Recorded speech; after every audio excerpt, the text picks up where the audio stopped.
Olá, senhoras e senhores, nesse vídeo falaremos sobre direito penal, teoria do crime.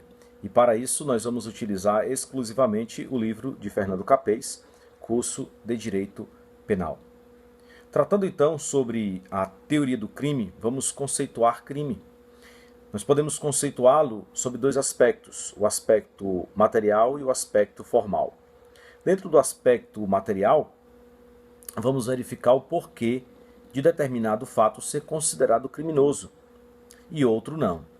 E sobre o aspecto formal, é aquele que busca, sob um prisma jurídico, estabelecer os elementos estruturais do crime. E sob esse aspecto, o crime é todo fato típico e ilícito. Então, fato típico e ilícito. Vamos ficar aqui com o fato típico e tratar sobre esse aspecto do crime. O fato típico é o fato material que se amolda perfeitamente aos elementos constantes do modelo previsto na lei penal. Isso aqui faz parte do princípio da legalidade, onde um fato só pode ser criminoso se estiver posto na lei, se a lei disse que era fato criminoso. Dessa maneira, aquele fato do mundo real se torna um fato típico. E ele tem 4 elementos. A conduta dolosa ou culposa, o primeiro, o resultado, o nexo causal e a tipicidade. Mas vamos falar sobre a conduta, que é o primeiro elemento do fato típico. A conduta é a ação ou omissão humana, consciente e voluntária, dirigida a uma finalidade. Então aqui nós já temos aqui alguns elementos. Primeiro é ação ou omissão. Daqui a pouco nós vamos falar um pouco mais sobre isso, sobre essa divisão da conduta, ação ou omissão humana. Aqui ele traz um outro elemento também, que é a ideia da consciência e da voluntariedade. Então, a conduta como um fato típico requer voluntariedade para uma finalidade, certo? E daqui a pouco também nós vamos falar sobre as teorias da conduta. E aí o código, já quero adiantar que o nosso Código Penal, ele adota a teoria da finalidade. Por isso está aqui nesse conceito, dirigida a uma finalidade. Vamos passar então logo para as teorias da conduta. A primeira é a naturalista. E Fernando Capês diz o seguinte: segundo essa teoria, é totalmente desnecessário para efeito de caracterização do crime saber se o resultado foi produzido pela vontade do agente. Ou seja, ele não está nem um pouco preocupado se o agente quis aquele resultado. Sobre a vontade, ele não está preocupado em saber qual é a vontade do agente. Ele quer saber simplesmente da relação natural, do estabelecimento natural de causa e efeito. Foi o agente quem cometeu? Pronto, essa é a informação suficiente. Modificou o mundo natural? Pronto, independentemente da vontade do agente, está estabelecida então a conduta segundo essa teoria, que é chamada de naturalista. Uma segunda teoria, que é adotada pelo Código Penal brasileiro, é a finalista. Nessa teoria, é preciso que se busque, ao lado do evento produzido, a finalidade perseguida pelo agente. Então, por que o agente agiu como agiu? Quais foram as intenções do agente com aquela conduta? Seguindo a melhor doutrina, nosso ordenamento legal filiou-se à teoria finalista. Nosso Código Penal seguiu essa orientação, fundindo a vontade e a finalidade na conduta como seus componentes essenciais, e é disso que trata o artigo 18, inciso 1 e 2 do Código Penal, que eu passo a ler. Disse o crime, inciso 1º do artigo 18, doloso quando o agente quis o resultado ou assumiu o risco de produzi-lo. Então você verifica os elementos de consciência, os elementos volitivos aqui.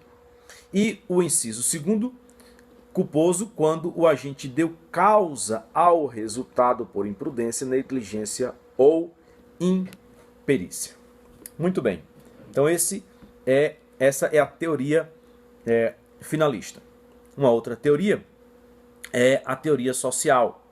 E Hans Geskek é um dos maiores defensores dessa teoria, definindo a ação como comportamento humano socialmente relevante. A seu modo de ver, a noção finalista da conduta ela é insuficiente porque não leva em conta o aspecto social do comportamento humano. Vamos pensar agora nos elementos da conduta, que são 4. Vontade, finalidade, exteriorização e consciência. Uma observação aqui. Só as pessoas humanas podem realizar conduta, pois são as únicas dotadas de vontade e consciência para buscar uma finalidade. E nessa observação, eu gostaria de fazer uma nota muito importante. O que diferencia o homem são características que Deus imprimiu no seu ser, no ser da sua criação, do homem. Porque o homem ele tem essas características de vontade, só ele pode ser considerado como aquele que realiza uma conduta. Porque Deus nos criou à sua imagem e semelhança. Por essa razão, nós somos seres morais e responsáveis por nossas atitudes. Vamos seguir adiante. Diferença entre ato e conduta.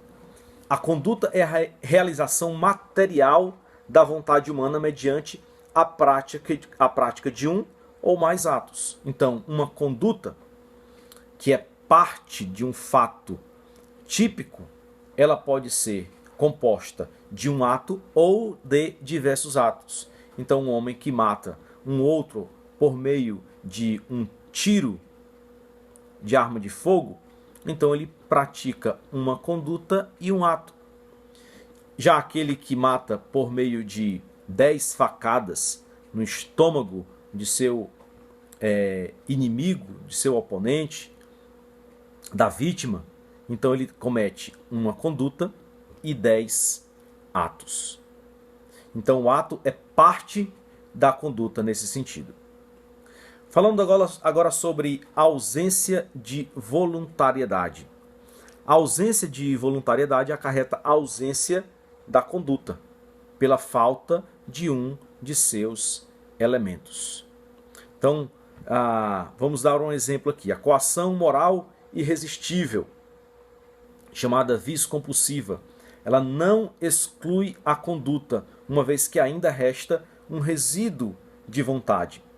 A vontade é viciada, mas não eliminada. Por essa razão, na vício compulsiva, o coato pratica um fato criminoso, embora não responda por ele, ante a ausência de culpabilidade. Então, o ato voluntário não implica necessariamente que a vontade seja livre, pois quando um assaltante deixa a vítima com a angustiante opção de entregar-lhe o dinheiro ou perder a vida, ao preferir continuar viva, ela realiza um ato voluntário, porém não livre, já que certamente gostaria de também permanecer com sua carteira. Muito bem, as formas de conduta, ela pode ser por ação ou por omissão. A ação é um comportamento positivo, fala de uma movimentação corpórea, é chamada também de facere, e a omissão é o comportamento negativo, é a abstenção de qualquer tipo de atitude, é também chamada de non facere. Da conduta omissiva, vamos ver lá a sua concepção. O poder da vontade humana não se esgota tão só no exercício da atividade final positiva, mas também a vontade humana pode levar à omissão. Ação e omissão são subclasses independentes dentro da conduta. Enquanto os tipos ativos descrevem a conduta proibida, por exemplo, não matar, os omissivos descrevem a conduta devida, socorrer, ajudar, com que ficam proibidas aquelas que dela diferem.